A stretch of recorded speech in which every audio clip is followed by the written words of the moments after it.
The archaeologist's hands trembled as she gently lifted a tiny finger bone from the cold floor of a Siberian cave. At first glance it was just a fragment, small, silent, unremarkable, but hidden within it was the key to rewriting the story of our species. That delicate bone belonged to a 13-year-old girl, but she wasn't like anyone living today. Her father was a Neanderthal, her mother a Denisovan. She was the child of two entirely different species of ancient human, and her very existence shattered everything we thought we knew about human evolution. Until just 40,000 years ago, Earth wasn't home to one kind of human, it was home to at least four. Picture this: 50,000 years ago, you could walk through a single valley in Central Asia and meet your Neanderthal cousins, robust and intelligent hunting mammoths with sharpened wooden spears. High in the mountains, Denisovans thrived at altitudes where modern lungs would gasp for air. Far away, on a tropical island, the tiny Homo floresiens, nicknamed hobbits, crafted stone tools and dodged Komodo dragons. And scattered among them, small bands of Homo sapiens as just beginning to spread across the globe. This wasn't a prehistoric fantasy. This was our planet, not so long ago. We were never alone. For hundreds of thousands of years, multiple human species shared the Earth, each uniquely adapted, each with their own brilliance. The Neanderthals survived brutal ice ages. Denisovans conquered the peaks of the Himalayas. The hobbits hunted pygmy elephants with ingenuity and courage. And yet, today, only one species remains. What happened to the others? Let's start with our closest cousins, the Neanderthals. For over 300,000 years, they ruled Europe and Western Asia. But they were not the brutish cavemen you've seen in old movies. They buried their dead with flowers. They crafted necklaces from eagle talons. They cooked, they cared for their sick, and they possibly even spoke in language. Their brains, larger than ours, their societies, complex, empathetic, intelligent. But then, around 40,000 years ago, everything fell apart. In 2024, researchers uncovered chilling evidence in a French cave. There, the bones of a single Neanderthal man nicknamed Thorin told a heartbreaking story. When scientists examined his DNA, they made a disturbing discovery. His entire family line had been isolated from other Neanderthal groups for over 50,000 years, despite living just a short walk from other communities. Imagine that, being trapped in your neighborhood with no new people, no fresh genes, no outside contact for 50,000 years. Thorin's DNA revealed severe inbreeding, a genetic noose slowly tightening around shrinking Neanderthal populations across Europe, while our Homo sapiens ancestors were building vast social networks, exchanging knowledge, tools, and mates across thousands of miles. Neanderthals were breaking into fragmented, vulnerable pockets, cut off alone, diminishing, but isolation wasn't their only enemy. When modern humans migrated out of Africa, we unknowingly carried a deadlier weapon than any spear: disease. According to recent studies by Stanford researchers, the pathogens we brought with us created an invisible wall of death, biological warfare on a scale no one could see. Computer models suggest that Neanderthals simply couldn't fight off the tropical diseases carried by Homo sapiens for tens of thousands of years. The two groups remained locked in a geographic stalemate in the Middle East, unable to push into each other's territories. But eventually, that barrier broke, and the result was devastating.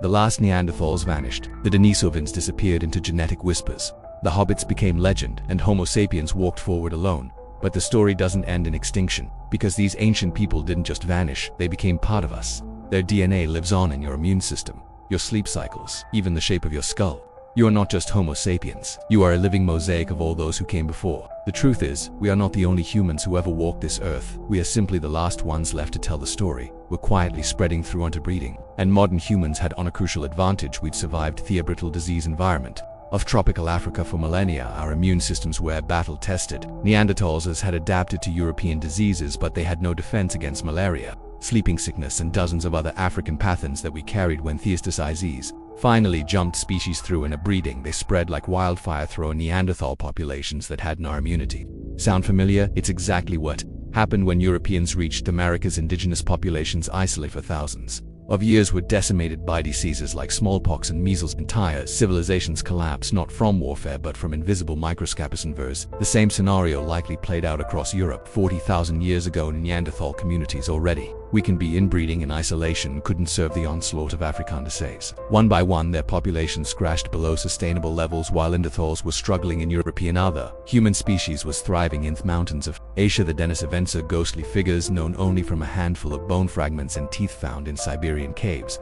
But their genetic legacy tells an incredible story. Denisovans possess superhuman abilities to put modern athletes to shame. They survive at altitudes above 15,000 feet, where the air is so thin that most humans would quickly develop fatal altitude sickness. Today, only Tibetan sand A few other high-altitude populations retained these abilities and they inherited them directly from Denisov ancestors. These mountain peoples weren't just surviving, they were exploring. Denisovan DNA appears in populations across thousands of miles from Siberia to Southeast Asia to the islands of Melanesia. They were apparently crossing bodies of water challenge modern sailors reaching Gislands, separated by treacherous seas, but, like the Neanderthals, as the Denisovans began disappearing around 30,000 years ago. The last known Denisov remains date to this period. Again, the timing coincides precisely with the expansion of modern human populations into Asia. Some Denisovans survived by joining our communities. Fatinaj girl whose bones were found in Denisova cave, the one with a Neanderthal mother and Denisovan father, represents something profound.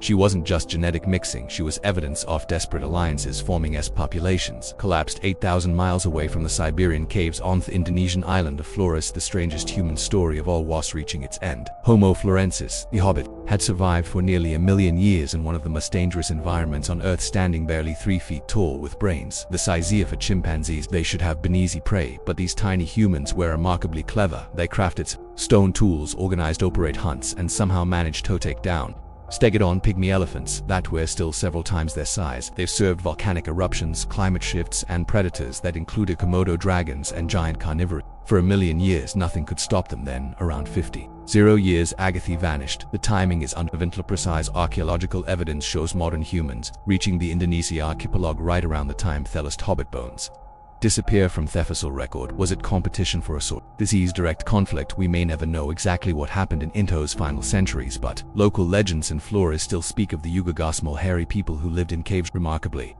these stories describe creatures that match the hobbit extraordinary detail. It's possible that some populations survived Langano to encounter the first modern human settlers living on in oral tradition long after their bones turned to dust. As these human species despaired one by one, something was happening to the survivors. Modern humans weren't just replacing our extinct relatives. We were absorbing them. DNA analysis has revealed that almost everyone alive today carries genetic material from these vanished humans. Europeans and Asians have 1 to 4% Neanderthal DNA. Pacific Islanders carry up to 6% Denisovan genetic material. Events of Saharan Africans, long thought to be pure Homo sapiens, show evidence of interbreeding with unknown archaic human species. We didn't simply drive our relatives to extinction in their final generations. Many joined our communities back. Our ancestors passed their genos down through countless generations to us. Every person reading this is part Neanderthal, part Denisovan, part mysterious, archaic human. We are living museums of human diversity. Those absorbed genes weren't just passengers, they were lifesavers. Neanderthal DNA helps modern Europeans fight off viruses. Denisovine genes help Tibetans breed height-killing altitudes. DNA from unknown African archaic humans helps Somi populations resist malaria. Our extinct relatives' final gift was the genetic tools to survive in a rapidly changing world. But why us? Why did Homo sapiens become the last human standing when our relatives were often stronger, smarter, in some ways, or better adapted to specific environments? The answer may lie into me. In around 40 years ago, Earth's climate entered a period of unprecedented chaos.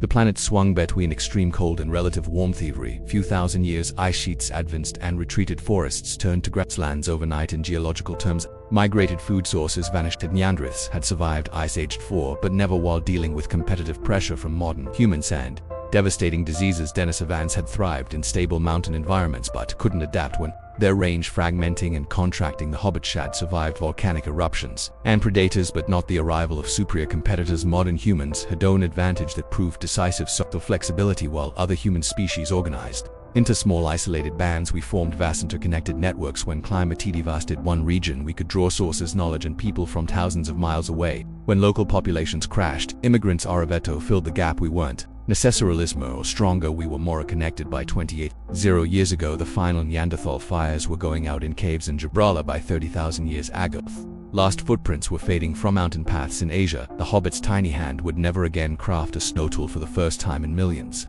of years, Earth was home to only one human species, but we weren't truly alone. Every time you feel the urge to explore dangerous places, that might be your Denisovan genes talking. Every time you'll feel protective of your family during hard times, you might be channeling Neanderthal instincts. Every time you solve a problem with limited resources, you could be accessing the clever survival skills of the hobbits. Our extinct relatives live on in our DNA. Our immune systems, our behaviors, they're not really gone. They're part of us. The story of human extinction carries a chilling message for our times. Climate change, isolation, disease, and competition created a perfect storm that wiped out species that had survived for hundreds or thousands of years. The Neanderthals seemed unshakable until they weren't.